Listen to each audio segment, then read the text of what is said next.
Hey, folks, today is Friday, October 25th, 2019. Roland Martin broadcasting live from Los Angeles, where the National Association of Black Journalists is having its board meeting. But also today was his day of advocacy, speaking to various media organizations. Today on Roland Martin Unfiltered, the funeral, the homegoing of Congressman Elijah Cummings took place in Baltimore. Among the folks who spoke, his wife, Maya Rockamore Sanders, Maya Rockamore Cummings, President Barack Obama, President Bill Clinton, his wife, Secretary of State Hillary Clinton, and so many others. Will share you some of what they had to say about the gentle giant who passed away at the age of 68.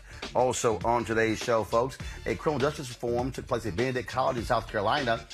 10 Democratic candidates were there. So was Donald Trump. What was said? Who lied? And what did they lie about? We'll break it down for you. Also on the show, cities across the country are preparing for a National Day of Outrage in honor of Atatiana Jefferson. We'll talk with activist Tanika Mallory as well as Lee Merritt, the family attorney for the Jefferson family. Also on today's show, folks, in Oregon, another police attack on a woman who was simply riding her bike. Plus, Connecticut cops are finally being charged for shooting at a black couple near Yale University. It's time to bring the funk. Roland Martin Unfiltered. Let's go. He's got it. Whatever the biz, he's on it. Whatever it is, he's got the scoop, the fact, the find. And when it breaks, he's right on time and it's rolling. Best believe he's knowing. Putting it down from sports to news to politics. With entertainment just for kicks, he's rolling. It's on go, y'all. It's Roland Martin.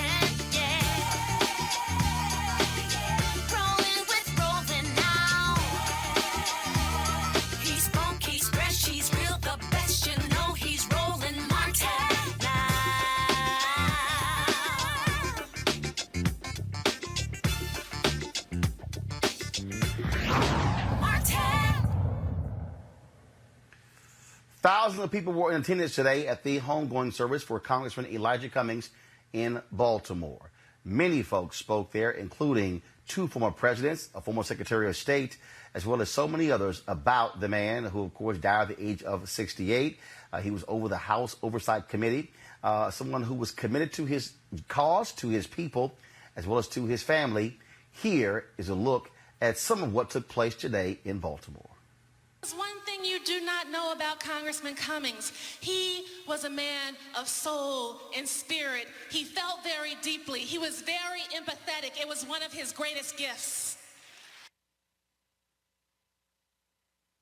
And it was one of the sources of his ability to be a public servant and a man of the people.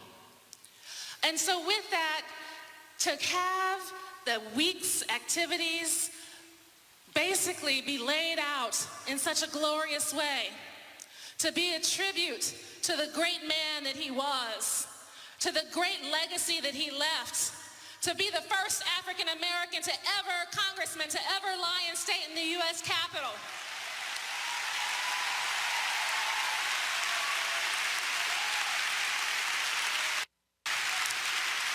Now, it is true that he dictated every aspect of his service today. And he would have told me, Maya, I don't want a service at the U.S. Capitol. But I felt like very strongly that they were trying to tear him down. And we needed to make sure that he went out with the respect and the dignity that he deserved. This was a man of the utmost integrity. Do you hear me? He had integrity, and he cared about our democracy. He cared about our planet. He cared about our community. He wanted to make sure that we left a society worthy of our children. So I just want to tell you that it also wasn't easy in the last months of his life because he absolutely was in pain. But get this, he was a walking miracle. Do you know that he was diagnosed with a life-threatening illness more than 25 years ago? He was given 6 months to live more than 25 years ago. And he kept going. He kept fighting. He kept standing. He kept working.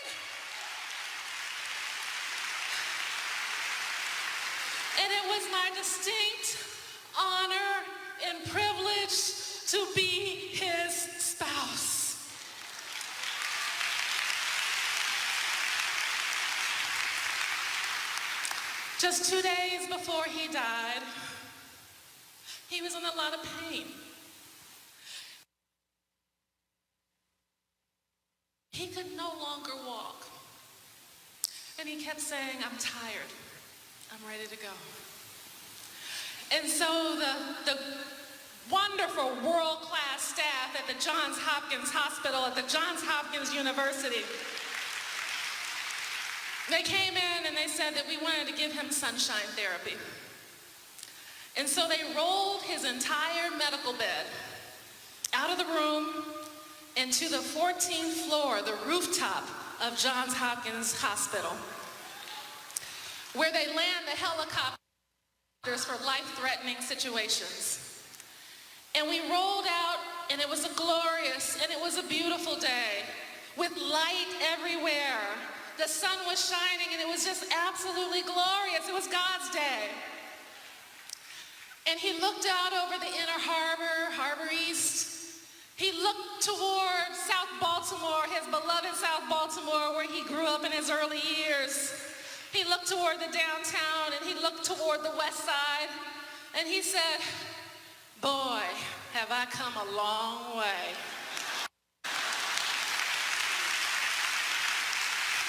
And he absolutely came a long way. And so with that, I just want to say thank you for pouring into him. Thank you for supporting him. Thank you for allowing him to serve you, because it was his greatest an honor and privilege to work on behalf of all of you. The family has been heartened. Our pain has been lessened by all the love we have received from everyone here in this city, the state, the region, and the world. But Elijah Cummings was honorable before he was elected to office. There's a difference.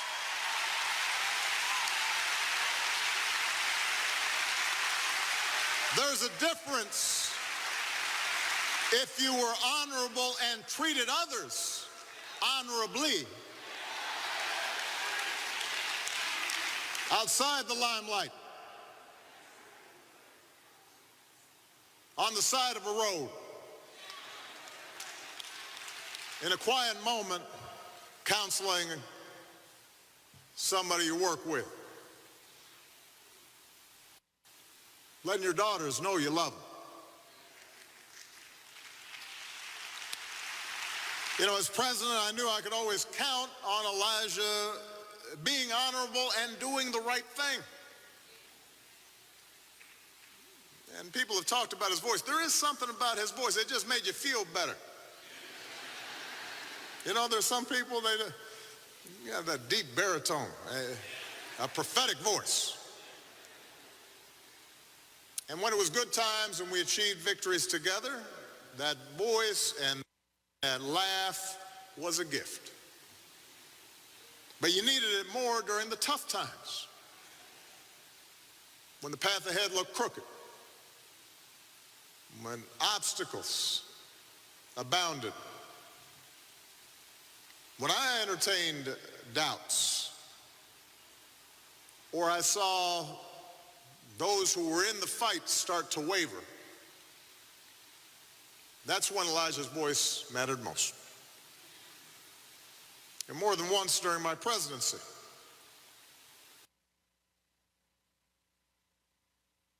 when the economy still looked like it might plunge into depression, when the health care bill was pronounced dead in Congress, I would watch Elijah rally his colleagues. The cost of doing nothing isn't nothing, he would say. And folks would remember why they entered into public service. Our children are the living messengers we send to a future we will never see, he would say. And he would remind all of us that our time is too short not to fight for what's good and what is true and what is best in America.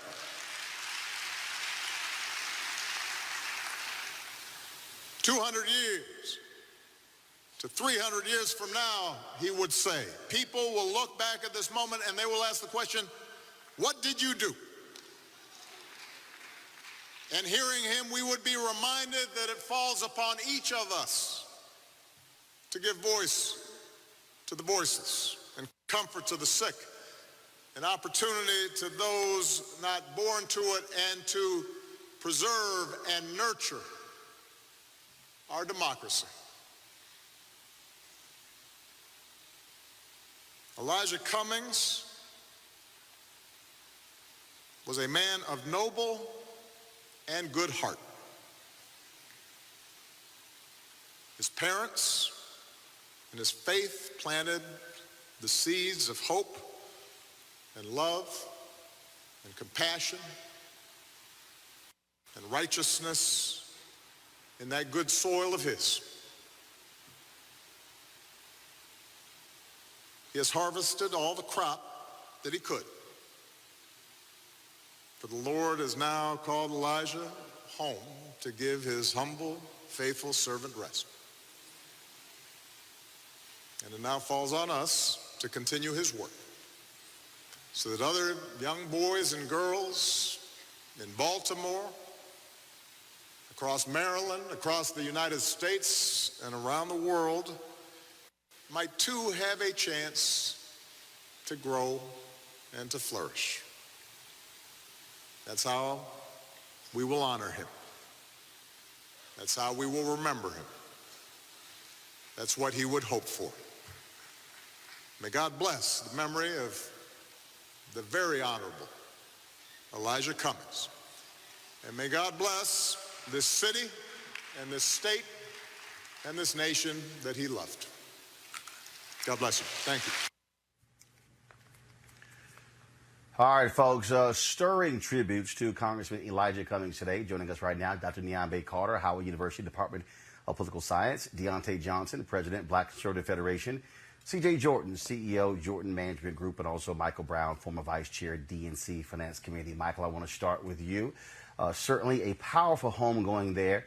And you heard those words from his wife, Dr. Maya Rockemore Cummings, a woman of renown in her own right, speaking about the pain that he had been dealing with in his last months. And she said, and many people didn't realize until today, when she talked about this life-threatening illness that he had had for the last 25 years of his life. You're right, and I was not aware of that either, and obviously, hopefully, my thoughts and prayers to him and his family, and to my, it was tough. I was at the Capitol yesterday for the festivities, and clearly all of us know them, but he was like an uncle to all of us. It wasn't you didn't call him a friend. He was just, he was uncle, and it was such a great tribute to see the lines at the Capitol. And it's more than a notion just to say, oh, I'm going to go to the Capitol and pay my respects to somebody who's lying in state. Folks had to go through barriers and security and stand in line, and it was just such a wonderful, wonderful tribute. I'm just talking about regular people. I'm not talking about the dignitaries that were there. And what a great man, great leader, and he's going to be sorely missed. It was my honor to be there. Dr. Carter, your thoughts? Well, as you know, Howard, it mourns the loss, particularly the Department of Political Science, where Representative Cummings received his bachelor's degree. But I think for many, as Michael rightly pointed out, he had been a mentor. I mean, I had a student who was currently serving in his office. I've known people that he's written personal letters for, that he's called and tried to help them find employment. I mean, I think he did things that were above and beyond. And when I saw him, I had the benefit of going to an event last fall, and he was unwell then, but still had every bit of commitment and fight in him. And I think it was a testament to his greatness, but also to this spirit of service and serving his constituents, but also serving this country that he worked up until his last days. And I think that is a testament to the kind of man he was, and he absolutely deserved the honor to lie in state, which is something that is conferred very rarely on folks. And so it was a tribute that was befitting a man of his stature and the many things he did while he was in office. Folks often talk about, obviously, how they feel about someone when they pass away, CJ. The reality is that there were Republicans friends of his, folks like Congressman Mark Meadows, but Cummings made it perfectly clear that there were issues that he cared about, that he wanted to see done, regardless of political party. I mean, that's correct. Again, my condolences to the family. I think what made him so great was the fact, as if you work on Capitol Hill, you know that there are some members that are great members, and he was one of those great members in the sense of a boss, that he took the time to mentor his staff, to give them the opportunity to flourish. I mean, not everybody is a pleasant person to work for on Capitol Hill, but he was a great person to work for. And another thing that most people don't know about him, when you look at the CBC, a lot of them typically don't advocate their service academy. Some of them don't do nominations. But he was very respectful of having a committee that nominated African Americans to our service academies, those that 1% who wanted to serve. So that's another side of him that I appreciate because, I'm a friend of West Point and I appreciate that. But again, Well, keep in mind. Keep in mind, one of those service academies actually was in his home state, so that is no shock there. Deontay, your thoughts about today's homegoing services for Congressman Elijah Cummings? Yesterday I did have the opportunity to go on the Hill and to pay my respects. I was very pleased on how they had the doors open and how everything was set up. I got the chance to talk to some staffers in Congressman Mark Meadows' office, and they mentioned just how close those two were. But then today, the president mentioned about Congressman Cummings and how he wanted to advocate for lower prescription prices, and how the president said that he was going to make sure that was done. And so that was very good to see that as well. Well, of course, remember that was one of the first things that they did when they met. Shortly after Donald Trump got into the White House, and Cummings actually was frustrated that took place shortly after he got into the White House, and that not much had been done on that. And so that was certainly one of the things that he wanted to work on extensively on behalf of the country. And so we certainly extend our condolences to his widow, Dr. Maya Rockamore Cummings, as well as his children as well. He will be sorely missed, and he certainly was a supporter of me and this show. We always appreciated that he would take our phone calls, whether it was coming on this show, coming on TV One News One Now, coming on the Tom Jonah Morning Show. And so certainly rest in peace, a great public servant, Congressman Elijah Cummings. Folks, when we come back, we're going to talk about a day of outrage, which will take place across the country as folks recognize the death of Atatiana Jefferson, the black woman shot and killed by a former cop in Fort Worth, Texas. That's next on Roland Martin Unfiltered. You want to check out Roland Martin Unfiltered? YouTube.com/Roland S. Martin. And subscribe to our YouTube channel. There's only one daily digital show out here that keeps it black and keep it real. It's Roland Martin Unfiltered. See that name right there? Roland Martin Unfiltered. Like, share, and subscribe to our YouTube channel. That's YouTube.com/Roland S. Martin. And don't forget to turn on your notifications so when we go live, you'll know it. All right, folks. Of course, the holiday season is near, and that's the favorite time of the year for many of us. And folks, whether you celebrate Thanksgiving, Ramadan, Christmas, Kwanzaa, or New Year's, this is when you think about spending time with the people you love most. This is also the time to count your blessings and support those less fortunate and look at how you can have an impact on their lives. Well, I have the perfect opportunity for you to be a holiday hero and have a major impact on other families. Here's the deal. Right now, hundreds of thousands of Americans are sitting in jail without being convicted of a crime. Why? Because they lack the financial resources to pay their bail. Think about it. If you are arrested for any minor offense, you will be taken directly to jail. If you don't have bail money, whether it's a few hundred or a few $1,000s, you will stay there until a court date is scheduled. That could be days, weeks, or even months. America's bail system is broken and has created a two-tier system of justice, one for the rich and another for the poor. Freedom should be free. That's why the Ebony Foundation has partnered with the Bail Project and is sponsoring the Home by the Holiday campaign. With your help, our goal is to bail out 1,000 people by New Year's Day. Now, how's that for a holiday gift? A donation from you today can change someone's life tomorrow. Here's why it is critical. People of color represent 50 to 90% of the jail population across the country. Now, folks, when they stayed in jail, 90% of the people with misdemeanors ended up pleading guilty. However, when bail was paid, 50% of the cases were dismissed, and less than 2% received an actual jail sentence. Sometimes justice just needs us. To join this fight, you can become a holiday hero by donating $25, $50, or even more to help the Ebony Foundation bring our brothers and sisters home by the holidays. To donate, go to homebytheholiday.com. That's homebytheholiday.com. All right, folks, an Oregon State student biking on the wrong side of the road was arrested after refusing to give another officer her ID. The body camera video depicts the arrest of Genesis Hansen, a 21-year-old student who was initially stopped in Corvallis for failing to ride her bicycle within the lanes of the road, according to police. In the 38-minute video, Hansen repeatedly questions why she was stopped and whether she is required to provide identification to the officer. And then this happened. Okay, you're under arrest. I don't answer questions. Stop! Stop!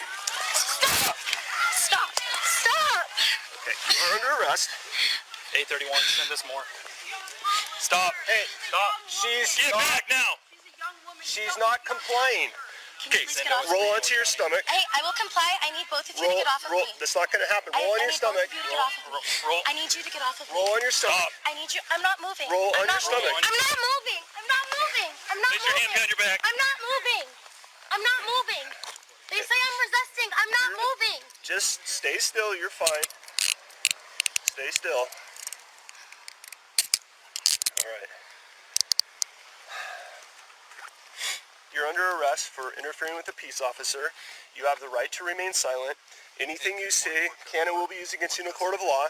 You have the right to talk to an attorney, to have him or her present with you during questioning. No. If you cannot afford to hire an attorney, one will be appointed to represent you before any questions are asked. If you do choose to make a statement, you can stop talking at any time. Do you understand your rights? I don't answer questions. Okay, that's fine. Okay, good. I think we'll just wait for that then. Keep her here. I just have a question. Okay, not right now, okay? That's a negative. We'll get someone to answer your questions in a minute, all right? 2424.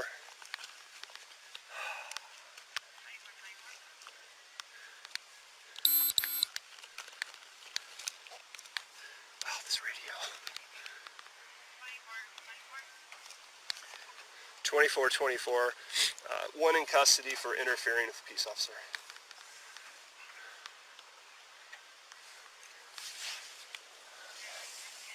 May I sit up? I'm okay with that. I'm okay with it. Here, we're gonna help you so you don't. I don't need your help. I can sit up Stop. myself. Stop. I asked to sit up by Stop, myself. or you're not sitting up. Please let me sit up by myself. I would rather lay down. I would rather lay down. Hey, I would rather lay down. And we'll certainly keep you updated on the progress of this case. Now, folks, that brings us to the tragic case of Atatiana Jefferson. Of course, the one black woman who was shot and killed by a former Fort Worth police officer as she played video games with her nephew. In cities around the country, they're planning a day of outrage next week to protest her killing inside of her own home. Joining me right now to talk about this is Tamika Mallory. Of course, she is the longtime co-president of the Women's March and civil rights attorney Lee Merritt. First off, Tamika, why is this day important? Why this day of outrage on behalf of Atatiana Jefferson? Well, first of all, thank you so much for having me on, and I apologize for the noise in the background. I'm getting ready to run to a panel at the Revolt Summit. I think the day of outrage is important because people expect us to sort of go on to business as usual. You know, the killing of a black man or woman has become so normal to America that, you know, we only focus on it for a short period of time.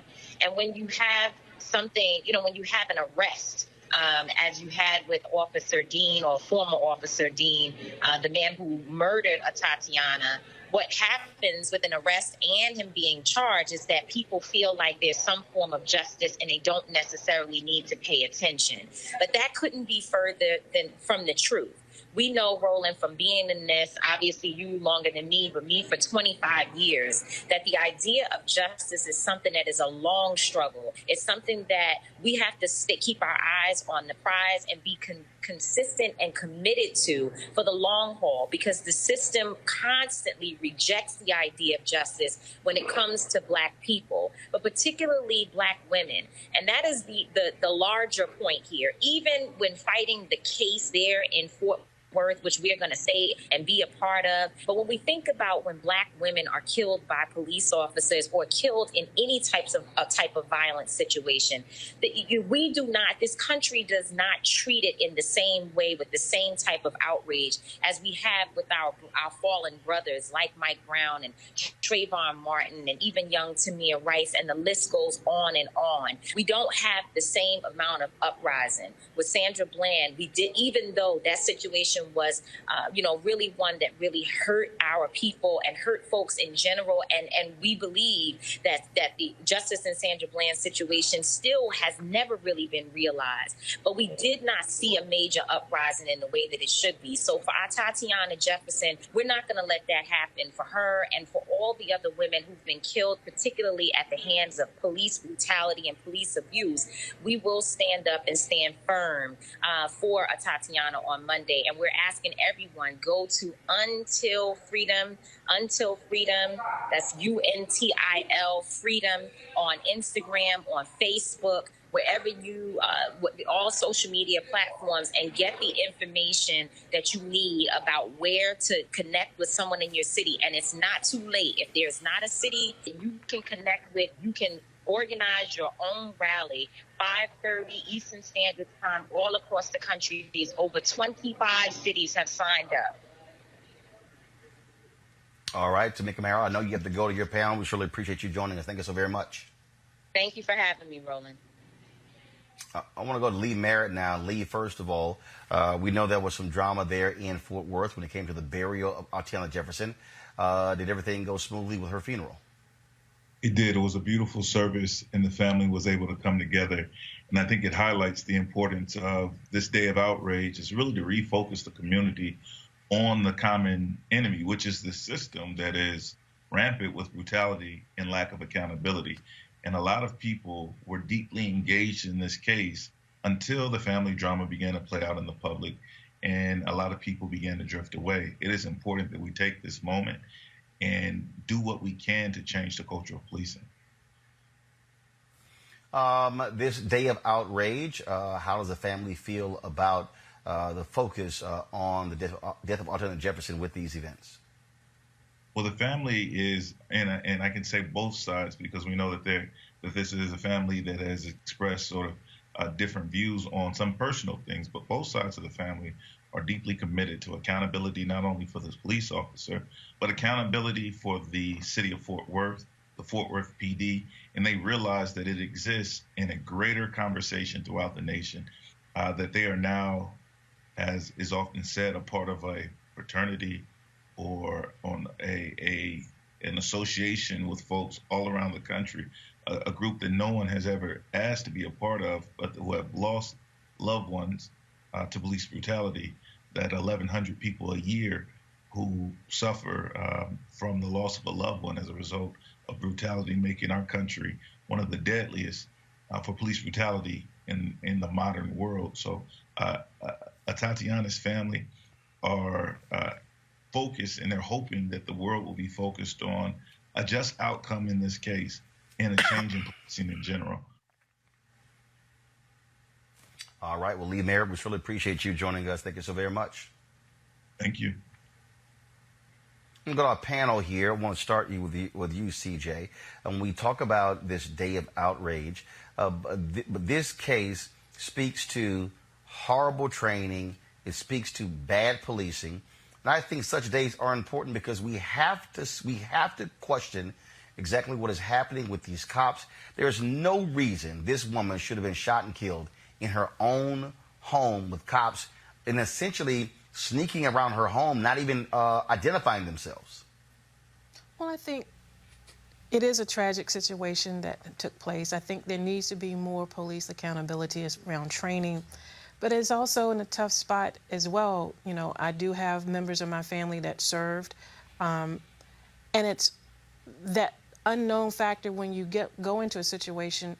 You don't have the details, you don't have information, and you know you're running on adrenaline, hoping that okay, it's them, not me. So I'm hoping that Congress, as well as the governor of the state of Texas, really come in and have a serious conversation, ask for some data, the police chief down there, she's a wonderful woman. And I think if everybody comes together, not just the community, but law enforcement and our elected officials, I think they can get some proper answers. This is, Dr. Carter, something that's critically important, that anytime these happen, police departments across the country should be assessing their strategy in terms of what is going on with training in these departments. Absolutely. And I think in this particular case, I think the thing that causes most people dismay is not whether these officers should have been concerned, because the neighbor called a non-emergency number and called in a wellness check. And I have family who are police officers, past and present. Several members of my family are police officers. And the thing is, when you have a non-emergent situation and you have them approach the home the way they did, as we could see from the police cam, right, from their own body cam footage, they didn't announce themselves, they didn't knock on the door, they were going around her house in the dark at that time of morning. The neighbor called in the non-emergency number, I think precisely because he did not want them to come to the house with guns blazing. If he thought it was an emergent issue, he probably would have dialed 911. And he's even expressed as much. And so I think this idea that police get a pass because they took a dangerous job, they volunteered for a dangerous job, and therefore get a pass to shoot anyone who looks suspicious or may be dangerous, is a problem, especially in a place like Texas, where most people have guns in their homes, or lots of people have guns in their homes. I can't say most. And it's expected. And she was in her home. I probably would have thought that there was an intruder or someone skulking around my house at that time of morning when I can just see lights. And nobody's announced themselves. Right. No one has come to my front door. No one has even tried to say from the curb, excuse me, can you come out of the house? Or is everyone okay? Nothing. And so I think in this particular case, trying to hide behind, oh, we might be afraid, or our training tells us that if we feel afraid, shoot first and ask questions later, is a problem. Now, I do agree that this is a time actually for law enforcement communities to not be defensive and start really taking stock of what they teach. And one of the things I don't think they do an effective enough job is teaching de-escalation. That gun should not be your first resort. Michael Brown, that is, I think, again, what should be happening, a constant assessment where police chiefs are reminding folks how they should behave. But unfortunately, we see this. Again, this woman is dead. Her nephew is traumatized. And every time police say, you know what, well, you know, this was a mistake. Yeah, this cop, no matter what happens to him, he's still living. And we had a lot of these discussions when I was in office, and with the police, and it's a very challenging discussion because as elected officials, no matter what jurisdiction you're in, you never want to show that you're not being supportive of the police. And so that's one challenge. The second challenge is, until the standard is changed in the law, it's going to be very difficult to stop these kind of things from happening. I'm not suggesting police officers are thinking about, oh, I can shoot anybody and it won't matter because all I have to do is claim that I was in danger. But there has to be some different level of consciousness when they're in that situation where they maybe, as Dr. Carter mentioned, won't use their gun as their first line of defense. And that's going to continue to happen until the standard changes. Deontay, and that is what I think is important. And unfortunately, you have police unions who are blocking a lot of this. And look, you have a Department of Justice that also does not want to hold police accountable, that wants to pull back from consent decrees, that is not being aggressive at prosecuting police officers. You know, Roland, I don't think it's necessarily that the Department of Justice doesn't want to hold the police accountable, but I think we have to remember that the Department of Justice still has a duty to make sure that our law enforcement system in America is still taken seriously. And so, but wait a minute, but they're not. Hold up. I got to stop you there. Jeff Sessions, one of the first things that he did when he came as Attorney General was try to withdraw from the consent decree in Baltimore. They tried to withdraw from the consent decree in Chicago. He actually gave a speech where he said, we will pull back from these consent decrees because it was hurting the morale of police officers. Barr followed him up by also reiterating the exact same thing. So the Department of Justice has actually done exactly that. They have been unwilling to hold police accountable because they want to be cozy with cops. Those are facts.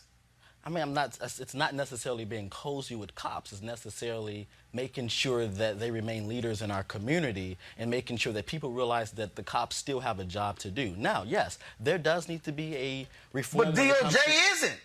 But there does need to be reform when it comes to our police officers, making sure there's proper training, making sure that scenes like earlier does not happen. But we still have to, like I said, make sure that we know that the police are the leaders in the community. Yes, there are bad apples, but we still have to make sure that they keep that same presence in the community.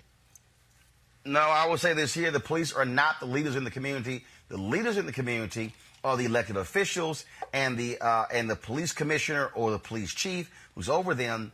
But again, until you have accountability, these cops will continue doing what they're doing. And unfortunately, there are too many excuses coming out of Washington and not having proper oversight of these police departments. Got to go to a break. We come back. We'll talk the Criminal Justice Reform Summit that took place in South Carolina.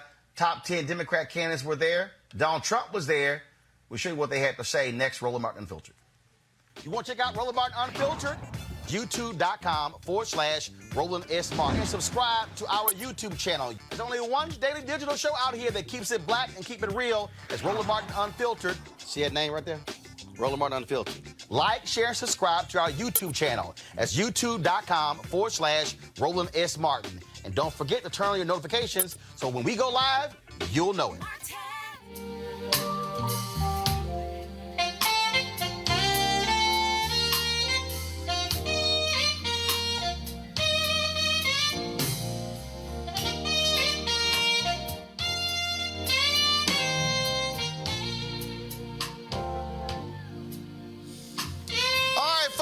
Luxe Jazz Experience taking place in Cabo, November 7th through the 11th. Of course, if you want to attend, go to lifeluxejazz.com, LIFELUXEJAZZ.com. But if you cannot be in Cabo for those 4 days, 14 different amazing artists, then, of course, you could live stream it. Get your live stream pass at gfntv.com.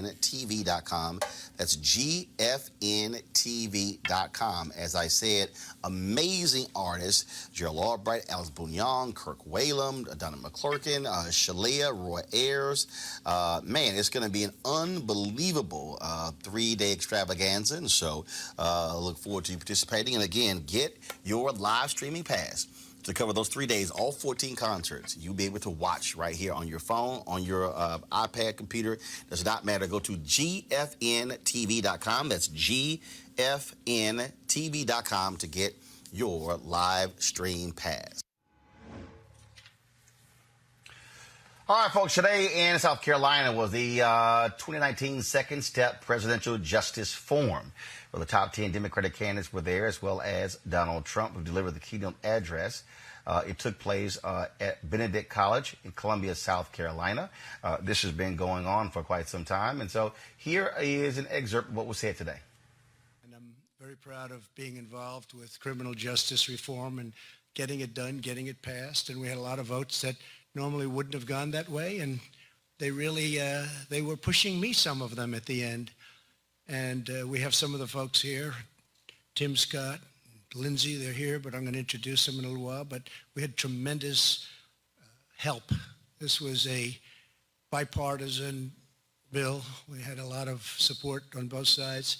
And people that you would have least suspected really helped us a lot. So they've been trying to get this passed for many, many years. But to everyone at the 2020 Bipartisan Justice Center, it's my great privilege to speak with you today and my true honor to receive the Bipartisan Justice Award. I am very, very grateful for that, and it will be at a very high level in the Oval Office, a place called the Oval Office. Have you heard about that? It'll be right in the Oval Office with me. I'm very proud of it. Thank you. I also want to thank... Yeah, I think we've heard of the Oval Office. Dr. Carter, I want to start with you. Donald Trump wants to ride this whole issue of criminal justice reform, but the reality is this was a very much stripped down bill than the one that was actually sought by Democrats. That was first. Folks like Jeff Sessions, folks like Senator Tom Cotton, and others fought it in a significant way. And so what do you make of Trump holding himself up as this major leader when it comes to criminal justice reform? Well, I actually don't think it's just him doing it. I think he's gotten a lot of credit from a lot of corners for the First Step Act. And even though it's like you said, a stripped down bill, it doesn't address any of the sort of more significant reforms that people have been talking about in terms of sentencing, but also even thinking about police contact, right, that lead many people to have these contacts with the criminal justice system. I mean, it is something. And I know that might feel unsatisfying for many people, but it is something, right? It is getting in the right direction. And anytime you can get Congress to agree on something, I think that is a positive thing. Now, what this is going to mean for him in terms of the next election, I don't know it'll mean much, but he's going to say what he needed to say, and particularly to that audience. I think the fact that he was at a bipartisan center made it more likely that he kept his comments probably more tame than we've seen from him in recent weeks. I mean, it was a good way to sort of say, hey, I did something, and take our mind off what is currently happening with these impeachment inquiries and, the Republican hijinks of earlier this week. So, I mean, I think it's one of those moments, right, that he can claim, and I think most people are willing to let him have it.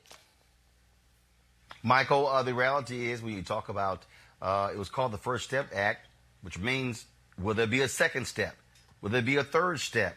Or will this be as far as Trump and the Republicans go when it comes to true criminal justice reform?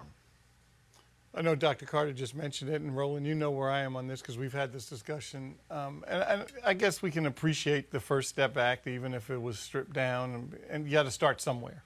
But until you tackle the issue related to sentencing reform and giving these judges, remember, life-appointed judges, at least on the federal side, actual power to make a decision when they see a file in front of them.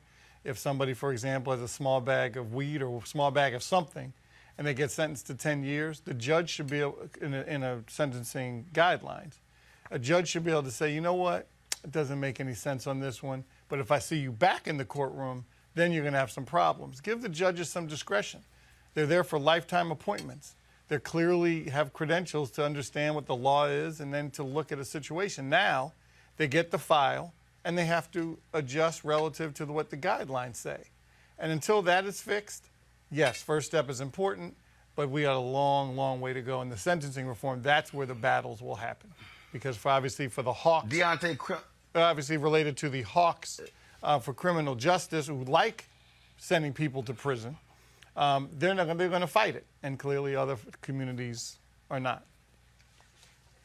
Deontay, criminal justice reform is a very broad category, and so Trump talks about getting the credit for the First Step Act, but this is also the exact same administration that said we're going to go back to using private federal prisons.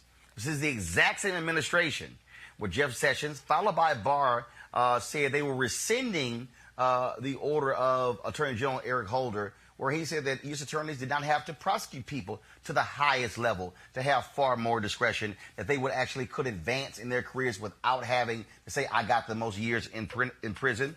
They also, again, rescinded that. And so when you begin to look at this whole issue of criminal justice reform, you have the First Step Act, which was positive, but there are some things that Trump and his administration has done that have been negative, that have actually done nothing. Because if on one hand, if you're talking about how do we address folks who are being sent to prison, but on the other hand, you say it's okay to prosecute folks at the highest level versus using proper judgment, you're actually doing both things, and you can't act as if it's not happening. Roland, let me start off by correcting you. The president has not taken full responsibility of the criminal justice reform. If you played a part of the speech where he goes through a long list of people, thanking them for their part that they have played in criminal justice reform, but he also talks about Jared Kushner and how Jared Kushner came to his office and pretty much begged for this to be done, and how Jared Kushner and Jaron Smith played a major part in this. That's the part that we have to understand. But the next thing is it's bipartisan. Deontay, hold up. Deontay, that was this speech. Hold up, Deontay, 1 second. That was this speech. Donald Trump has before said numerous times, I got it done when nobody else could get it done. So he has taken credit. So, yes, he mentioned all the other different people. Yes, I'm fully aware of the role Jared Kushner played. I met with Jared Kushner at the White House while this thing was going, when it was in the House before it even got to the Senate. But Donald Trump has taken credit for it. The point I'm making here, though, is that the First Step Act is a piece of criminal justice reform. There have been actions taken by Trump's Department of Justice that actually are going to advance mass incarceration. So you said a piece, hence first step. When you have 3 steps in something, the first step is the first step. So it means there actually are more to come. Are there 3 steps? There's more to come. We're at the second step now. When? Where is it? This is the second step. We have. Where is it? The hiring process. We have the second step. Hiring has been something that that was the name of the event today. Was the second step. Bipartisan form, and so there are more steps. That's why we named it the first step. No. That's the form. Where's the bill? Okay, the second step. Whose bill is that? The bill will be going to Congress, but we have to, obviously it has to be prepared. When? No. Whose bill is it? No. You said there were 3 steps. There's a second step that is being prepared. Where's in the White second House. one? There's a second step that is being prepared in the White House. It's being prepared. Yes. The first step just got passed. No, it didn't just get passed. So what are we waiting on? You know how government works.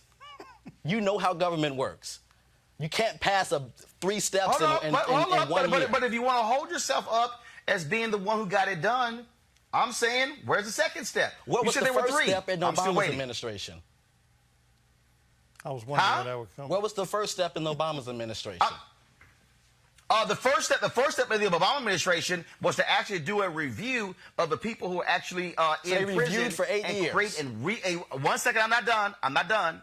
And create a real process to actually release folks from prison, shorten those sentences. That's actually what was happening. That's 1. 2, Obama became the first president to literally visit a federal prison. 3, Eric Holder, changing the guidelines, telling U.S. attorneys you do not have to prosecute people at the highest level. 4, stopping the funding, the use of federal prisons. Do you want me to go on? Roland, you can continue to take away from the... Deontay, 4 let people... me also remind you. Deontay, let me ask you a question. Why did criminal justice reform under Obama, who blocked it? The Republicans blocked it. Oh, so don't ask the question, what did Obama do, if you don't own up to your party blocking criminal justice reform? So who's blocking the second step now? There's no presentation of it. Let me also remind you, the bill that was passed in the House was a weak version. When it went to the Senate, it was folks like Senator Dick Durbin and Senator Cory Booker and Senator Kamala Harris who made it clear that bill is dead on the arrival unless it was actually enforced. And luckily, you had Senator Chuck Grassley who also told Donald Trump, hey, this bill is weak, so it was strengthened. So don't question what did Obama do on it when Republicans were blocking it. Roland, you can continue to take away from the 4 blacks that were speaking today to thank the president on the help that they've received with the first step. That you can continue to take away from it, but at the end of the day, it happened. There's more to happen, and stay tuned for more. I'm not taking away from that. Because right now you're taking. What are you talking about? I'm not taking away from that. You're taking away from it. No, you're taking away from it. You're saying where's the rest? I'm speaking authoritatively about what is also happening by the Trump Department of Justice that is playing a role. Your purpose of it is to make light of the First Step Act. But I guess you deny that. Your purpose of making light of your purpose is to make light of the First Step Act, correct? No. You're wrong. That's your purpose. My purpose is Anytime you go negative, your purpose is to make light of the First Step Act instead of saying we came together. No, Deontay. Now, see, this is the difference between me and you. If we're going to discuss criminal justice reform, I'm not talking about one thing. I'm talking about multiple areas. And what I'm saying is, if the Trump administration wants to do criminal justice reform, Reverse the use of private federal prisons. Reverse Jeff Sessions' decision when it came to telling the U.S. attorneys prosecute at the highest level. Reverse the decision when it comes to what they're doing, pulling back from dissent decrees. Reverse those decisions, but don't say over here, hey, look what I've done, that's great, but over here, I'm contributing to mass incarceration. Roland, Rome wasn't built in a day. Oh, here we go. Okay. CJ, what's your thoughts? Well, first, I mean, if I was the president and I passed it, hell yeah, I brag all day long, all the way to Mississippi and back, and to California and to Canada. So he deserves credit for it. No other president did it. Let it be. And have patience. I mean, there are a lot of people who at the table, whether it's Noble, FOP, the Urban League, NAACP, everybody's going to have various different degrees on what criminal justice should be. And it's about the sausage is going to be grind. And we're now at second chance hiring. Is there a bill around second chance? No. But what the president did do, harness the bully pulpit of the White House, the Oval Office, to bring corporate America together to talk about second chance hiring. Now, is there some stuff that's going to happen in a couple of days down the road? Sure. We just, it's like show me. He's about to show you what his next step is going to be. And when he comes, we'll come back and we'll discuss it. Also, don't forget, Deontay, when you question what Obama did, didn't he sign the Fair Sentencing Act, which actually reduce the whole issue of crack and powder cocaine? That Did he pass the legislation to get did he pass anything on criminal justice reform legislated? Not, but we'll let Roland continue to have He couldn't pass it because your party was blocking it. See, here's the deal here that y'all for some reason don't want to own up to. Democrats had no issue working with Republicans on criminal justice reform under Obama. Oh, just like Clinton did in 1994. Democrats did that too. Under Trump. The problem under Obama was that Republicans wouldn't work with Democrats on criminal justice reform because they didn't want to give Obama a win. At some point, y'all got to at least own up to the reality that your party, in 8 years, your party blocked criminal justice reform. Well, no, we didn't, and all the black folks and Hispanics got locked up. Dr. Carter, I'm sorry. Are we living in an alternate universe?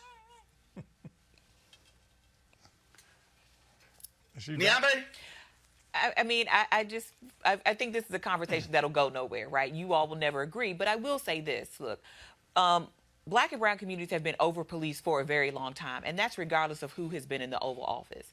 And to the extent that any of these things can happen, I mean, what the federal government can do is some part of this. I really think if we were talking about real criminal justice reform, we should look at local levels. Because some of these things that we are talking about hiring, for example, ban the box legislation has been appearing in cities around the country. I mean, this thing indemnifying employers so they will hire nonviolent, formerly incarcerated persons has been going around for years. So none of these things are novel or new. And I think anybody who's been hanging around the criminal justice space for a very long time has been talking about these things for a really long time. So none of this is rocket science. None of this is new. And none of these are things, in fact, that this president or any other president should get full credit for, because you really had pioneers at state and local levels, formerly incarcerated persons, non-governmental organizations, all kinds of folks who've been talking about this stuff for a long time and giving people real common sense things that could be bipartisan, right? They just get papered over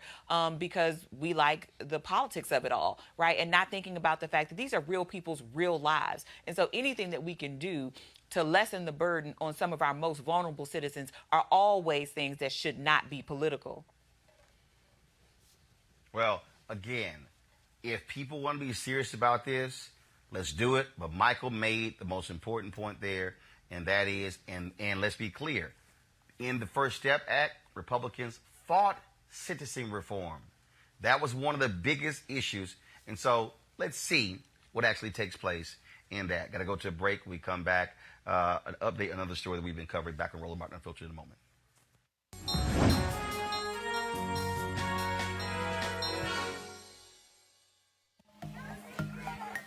We're out here today we filed charges against UC because UC is outsourcing our jobs. We've had ortho techs that have gotten letters for 36 months that saying they're not going to get a lateral transfer, their jobs are going to be gone. And if they want a job, they have to go through a third-party company. And that is not okay. We need to be respected on our jobs so that way we can give the patient care we need to give for our patients. We need to have safe jobs. We need to not come to work in fear that our job's going to be gone tomorrow because of outsourcing. And however long it takes, whether it takes another day, another week, another month, we need to stay on the fight. Whether one day longer, one day stronger, we need to be out here fighting.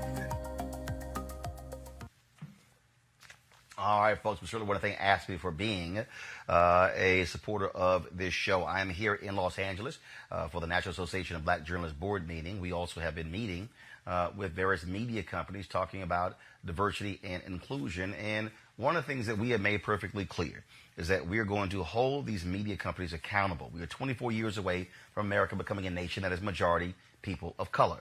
Unfortunately, this industry, mainstream media, is white as all can get out when you look at the executive ranks.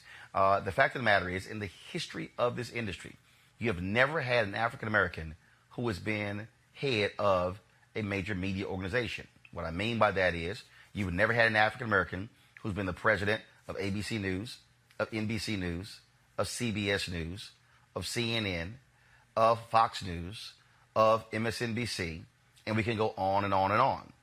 The reason that is important is because we are facing a serious issue when it comes to senior level executives. That, folks, is a problem. And so what our goal, very simple, is to continue to press this issue, to hold these entities accountable when it comes to positions. Everybody wants to talk about internships, talk about entry-level positions. But the fundamental problem that African Americans are seeing across this country is what happened when you're in the middle of your career or senior level positions. Our job with NABJ is to challenge these companies. Y'all saw what we did with CNN. All of a sudden, they promoted 4 African Americans who were already in their company to senior level positions. Without our pressure, Jeff Zucker and CNN would have never done that. That's why NABJ matters. That's why we must continue to use pressure to put on these companies. Those who want to work with us, we'll work with them. Those who don't, we'll call out, and eventually they will work with us. We understand our power, and I can guarantee you, we sure as hell are going to use it. I want to thank our panel there. Dr. Nyambe Carter, Michael Brown, C.J. Pearson, Deontay, thank you so very much as well. Thank everybody who's been on the show. Lee, Tamika, thank you so very much as well. Folks, I've got to go. Our board meeting is taking place right now, and so looking forward to sharing more info with you as possible. And I'll see you guys in studio on Monday. I got to go. Y'all take care. Holla!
Hey fam, I want you to like, share, and subscribe to our YouTube channel, youtube.com/Roland S. Martin. And don't forget to turn on your notifications.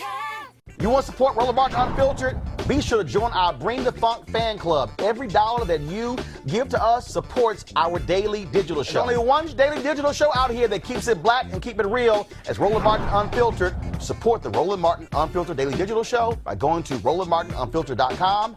You can make this possible. You want to check out Roland Martin Unfiltered? youtube.com/Roland S. Martin. And subscribe to our YouTube channel. There's only one daily digital show out here that keeps it black and keep it real. It's Roland Martin Unfiltered.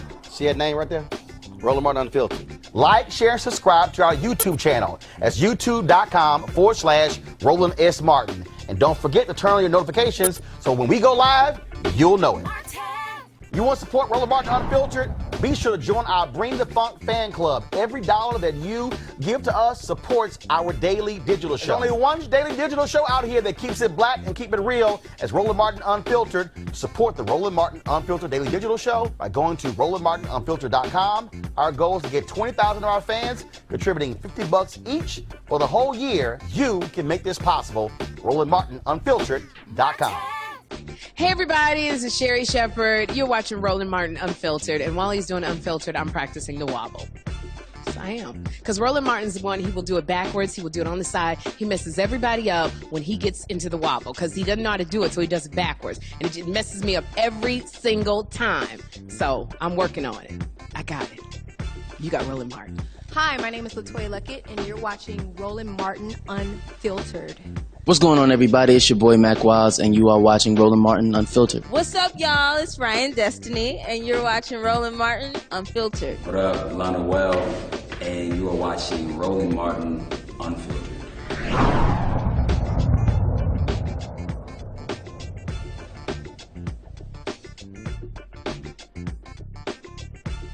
Hey fam, want to check out Roland Martin Unfiltered? The blackest show on all of digital, cable, and broadcast. Check out our audio podcast. There's only one daily digital show out here that keeps it black and keep it real as Roland Martin Unfiltered. Press play.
much.